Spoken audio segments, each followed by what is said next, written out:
Hi guys, it's James here from Optics Warehouse, and today I am going to have a quick chat with you about the MDT XRS Stock chassis system. Now this particular one we've got here is for a Tikka T3X short action, which I will demonstrate on how to actually mount it on my own personal rifle, just so everyone is clear exactly to make sure you've got this sorted when you do purchase one. But first, beforehand, what we'll do, as we always do these quick fires, we'll just have a quick look inside the box, have a look at the features of the stock, and then we'll get right on to mounting it up. So, as you can see, nice big box. It's fairly standard. It's going to be a stock. There's nothing too fancy about it. Obviously explains all the bits and pieces you get with it, and I'll go on to it in a minute. You've got the stock itself, and of course you've got a vertical grip with a few little lug screws as well. Open it up. Now, I've taken out most of the packaging here just for the purpose of the video, but as you can see, there is the stock inside the box, and as I say, you do get the vertical pistol grip, which I'll come on to in a second as well. So we'll just get that one out there, and then some nice how-to, easy install instructions on how to get the stock onto your rifle. So let's get this one out of the way. Of course, this does come in a variety of action sizes, different models and makes, etc. But this particular one is, of course, for a Tikka T3X short action. So, looking at the stock at first, it's not the lightest, but it's not the heaviest stock in the world. It's made of sort of like this metal chassis with a nice bit of rubber mold grips on the back and on the pistol grip there.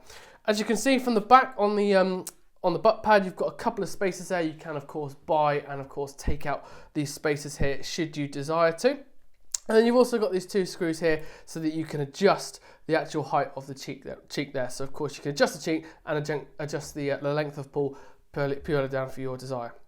Now, one unique feature of the XRS, which I do quite like, is this sort of curved indentation feature there, and obviously moving on to the pistol grip there as well, creates a nice mold for you to use and get a nice steady rest when you're out in the field. If you want a bit more, you can of course install the vertical pistol grip, which of course brings the grip right down to there, so you've got a nice firm steady hold to then create a nice effective and efficient shot. Moving on, you can see obviously here you've got the indentation there to put your bolt into, and then that houses the chamber of the rifle there. As I say, this is molded for Tikka T3X, but we'll go on to that in a second. Nice protective trigger housing there, as you can see, and then of course you've got your magazine housing with a nice quick release setup on there as well. What I will say is you can't generally tend to use the magazines that come with your rifles, as I'll demonstrate, where I'll just show you just quickly now actually. So this is a standard Tikka T3X short action round magazine. As you can clearly see, that's not going in there, anytime soon. So you will need to purchase a separate MDT style magazine to go in there. Of course, make sure you get the right action size, and of course, if you want 5 or 10 rounds, various options are available. We'll just move on to the inside. As you can see, it's this nice sort of metal bedding on there, nice rigid and sturdy structure. You've got two nuts here on the side. Of course, they house the action screws which come with the stock, so you don't necessarily have to use the ones that come with your rifle already. Of course, these are just to hold them in place, but I will show you in a second how to take these ones off. Nice long fore end on the action here, as you can see. Comes with a standard sling swivel and multiple M-lock adjustments on there as well. So you can put a variety of different things on there, and if you want to, you can put M-lock bipod wherever you so desire on the actual stock itself. As I just said, nice wide bedding, so I'm going to put a varmint barrel rifle in this in a second. As you can see, you're still going to get a nice free floating barrel, so it's not going to disrupt the harmonics of the rifle itself. So without further ado, let's have a quick look at how to set this up. And what you're going to need is a long Allen key, and very simply you're going to put it into this slot here and this slot here. And the first thing I do is I'm going to take out the two lug screws that have come with the stock itself.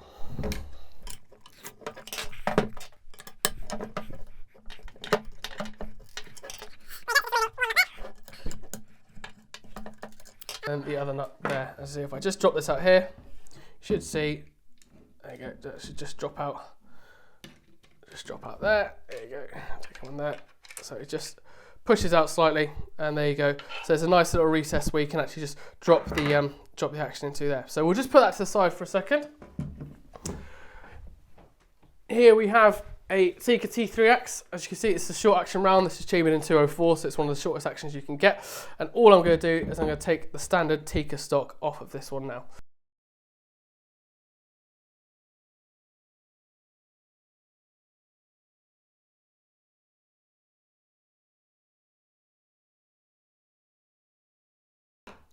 Okay, so there you go. All I'm going to do is just simply remove that off there. That's your standard Tikka stock. We'll get rid of that one in a sec. As you can see, I've used this one quite a bit. This is a super varmint, so much so that I've actually lost a teak piece on the top of this. There we go. So there is your standard barreled action. It simply brasses down to that. There's nothing too complicated about it. Now let's get this into the MDT stock.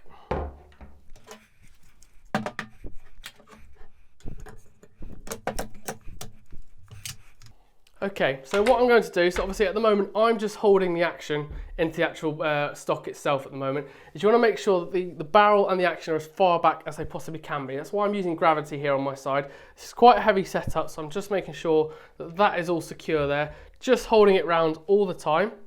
And then what I do is I go back in with my Allen key in the back here, and I say I'm just going to tighten that one up there.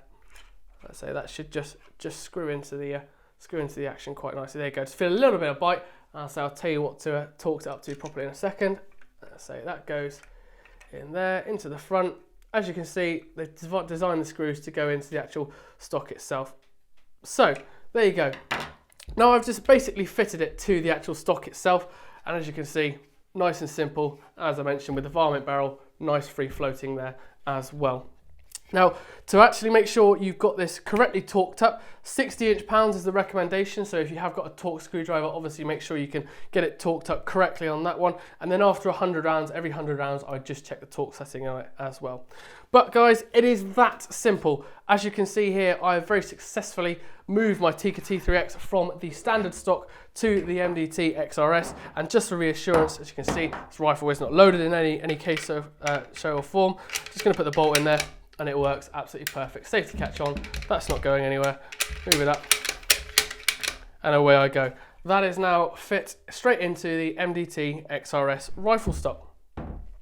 So guys, I hope you've enjoyed the video. If you've got any questions, as always, please do not hesitate to get in contact. Leave us a comment below, and don't forget to like and subscribe. But I've been James, your night vision and hunting specialist, and this has been another video by Optics Warehouse.